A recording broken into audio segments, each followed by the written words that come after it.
Question number 1, त्रिभुज ABC में जिसका कोण की समकोण है, AB अपने को दे रखी है 24 सेंटीमीटर और BC अपने को दी है 7 सेंटीमीटर। निम्नलिखित के मान ज्ञात कीजिए। sin A cos B और sin C और cos C इनका मान ज्ञात करना है। तो उनके लिए सबसे पहले अपने को एक समकोण त्रिभुज बनाना है। ये अपन ने एक समकोण त्रिभुज बना लिया जिसका अपने को क्या बोला गया है कि D कोण समकोण है। तो अपन ने D को यहाँ पे समकोण बता दिया। यहाँ पे मैं A नाम दे देता हूँ, यहाँ C लिख देता हूँ। अब देखो AB की जो लंबाई है अपने को कितनी दी है 24 सेंटीमीटर। तो ये AB की लंबाई कितनी है अपने पास 24 सेंटीमीटर। उसके साथ साथ अपने को BC दिया है 7 सेंटीमीटर। ये अपने लिख दिया BC 7 सेंटीमीटर। अब अपने को पता है 90 डिग्री के एंगल के जस्ट सामने वाले भुजा को अपन बोलते हैं कर्ण। क्या बोलते हैं? कर्ण। और यहाँ पे अपना एंगल A लेंगे, A का मान क्या करना है? तो A एंगल के सामने वाले भुजा को सदैव बोला जाता है लंब। और जो बच गया उसको अपन क्या बोलते हैं? आधा। तो तीनों चीजें अपने पास है। पाइथागोरस प्रमेय लगाकर अपन इसमें कर्ण का मान ज्ञात करेंगे। तो सबसे पहले अपन लगाएंगे पाइथागोरस प्रमेय।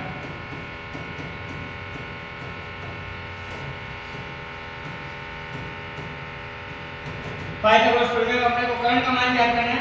तो कर्ण बराबर अंडर रूट ऑफ लंब स्क्वायर प्लस आधार स्क्वायर। ये फॉर्मूला अप्लाई करना है। अब लंब की वैल्यू अपने पास पड़ी, लंब अपने को दे रखा है 7, तो 7 सेंटीमीटर इसका स्क्वायर प्लस आधार अपने पास है 24 इसका स्क्वायर। 7 का स्क्वायर होता है 14 प्लस इसका अपने स्क्वायर होता है 15176। इन दोनों को ऐड करेंगे कितना आएगा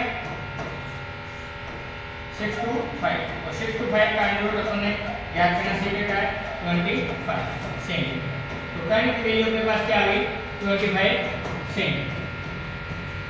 यहाँ तक अपना सॉल्व हो गया। अब पहला क्वेश्चन अपन सॉल्व करेंगे। पहले क्वेश्चन में अपने को दे रखा है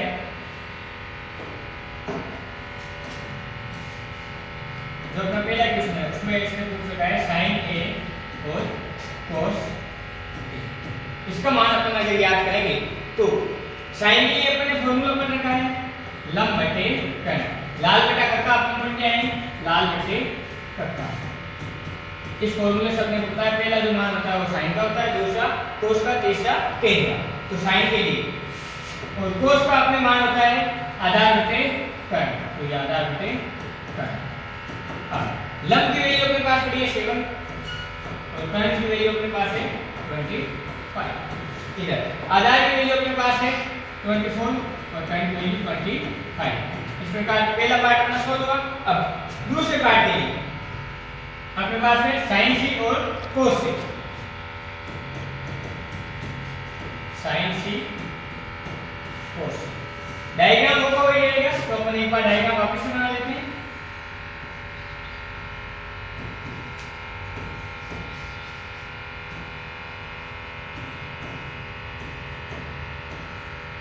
इस बार अपना जो एंगल है थीटा की वैल्यू C पे है। तो अब बताओ थीटा के सामने वाला एंगल अपना होता है लंब। तो इसके लिए ये लंब की वैल्यू हो जाएगी 24। कर्ण कभी चेंज होता नहीं, कर्ण सेम रहेगा। और ये अपने पास क्या हो जाएगा आधा। sin C की वैल्यू निकालनी है तो लंब बटे कर्ण और cos C के लिए आधार बटे कर्ण। लंब की वैल्यू कितनी हो गई अपने पास 24 और कर्ण की वैल्यू अपने पास कितनी हो गई 25। आधार की वैल्यू अपने पास है 7 और कर्ण की वैल्यू अपने पास 25। इस प्रकार से क्वेश्चन नंबर 1 सोल्व। नंबर 2 आकृति 8.13 में tan p minus cot r का मान अपने को ज्ञात करना। तो आकृति अपने को बना के दे रखी है 90 डिग्री का एंगल दे रखा है। इधर अपने को वैल्यू दी है 12 और इधर दी है 13। अब अपन क्या करते हैं पहले देखो tan p के हिसाब से अपन एंगल मानते हैं। तो ये एंगल यहाँ पे रखा। तो एंगल के सामने वाला सदैव क्या होता है अपने पास लंब और समकोण के सामने वाला सदैव क्या होता है अपने पास कर्ण। और ये जो बच गया वो क्या हो गया अपने पास आधा। तो अब अपने को मान किसका ज्ञात करना है लंब का। पाइथागोरस प्रमेय अपन ने पढ़ रखी है। लंब के लिए अपन मान निकालते हैं। तो सबसे पहले अपन लिखते हैं पाइथागोरस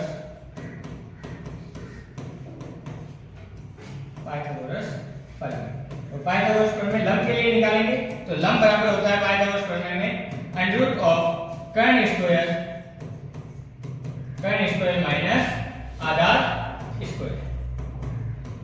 अब अपने पास कर्ण की वैल्यू पड़ी है, कर्ण की वैल्यू अपने पास है 13 इसका स्क्वायर माइनस आधार की वैल्यू अपने पास 12 का स्क्वायर।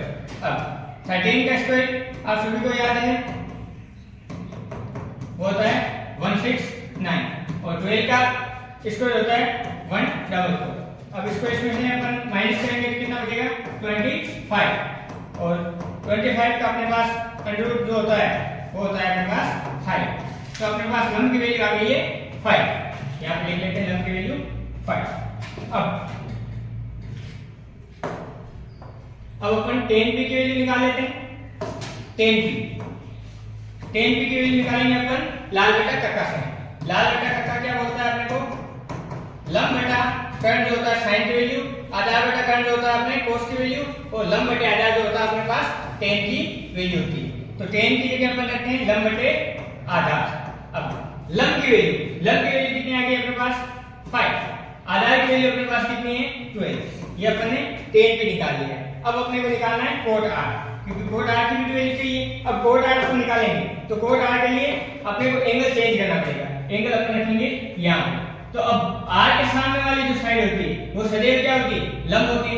तो अपने cot r के लिए लंब की वैल्यू हो जाएगी 12 और कर्ण तो सदैव समान रहेगा और लंब की जगह क्या आ जाएगा यहाँ पे आधार। तो आधार की वैल्यू कितनी होगी 5। अब cot r का फॉर्मूला होता है आधार बटे कर्ण। अब आधार की वैल्यू अपने पास कितनी है इस बार 5 और लंब की वैल्यू अपने पास 12। अब दोनों की वैल्यू अपने पास आ गई है, cot tan p की वैल्यू भी है और cot r की भी है। तो अपन क्वेश्चन सोल्व कर देते हैं।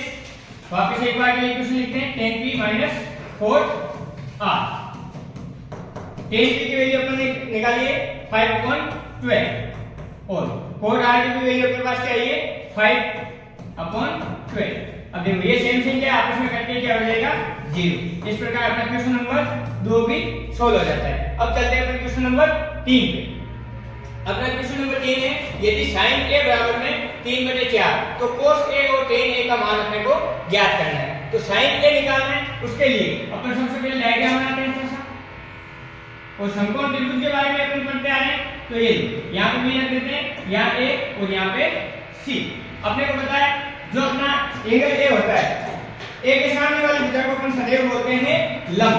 ये अपने पास है लंब और 90 डिग्री के सामने वाला सदैव होता है अपने पास कर्ण और जो बच गया वो अपने पास है आधार।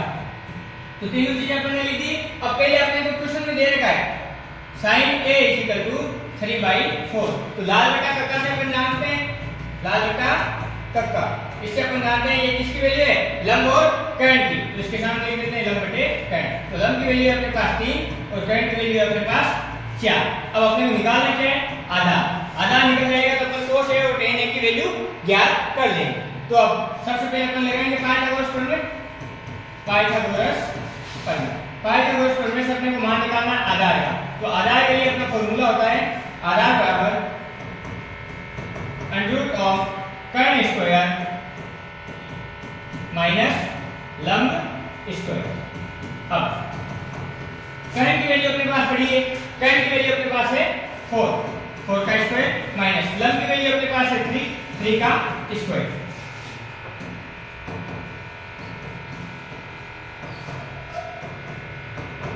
अब 4 का स्क्वायर होता है अपने पास 16 माइनस 9 का अपने पास 3 का स्क्वायर होता है 9।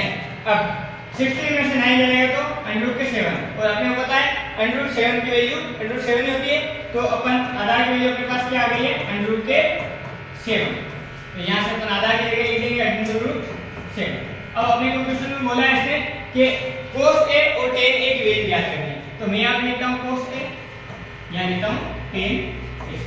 cos a की वैल्यू अपनी ट्रिक से ये देखो आधार बटे कर्ण। तो अपन यहाँ पे क्या लिखेंगे आधार बटे कर्ण। tan की वैल्यू क्या हो जाएगी लंब बटे आधार। तो ये लिख देते हैं अपन लंब बटे आधार।